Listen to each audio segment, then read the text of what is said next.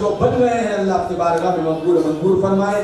اس ادارے کے اساتذہ کی محنتوں کو قبول فرمائے, معاونین, متعلقین, محبین کی محنتوں کو قبول فرمائے. تمام شرکاء کو اللہ اپنے فضل سے اپنی بارگاہ میں مقبول منظور فرمائے. وما توفیقی الا باللہ.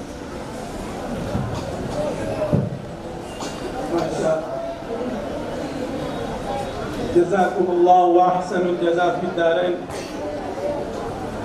اللہ تبارک و تعالی مفتی صاحب کو جزائے خیر عطا فرمائیں. تو قرآن و حدیث کی روشنی میں ہم سب لوگوں کو بہتر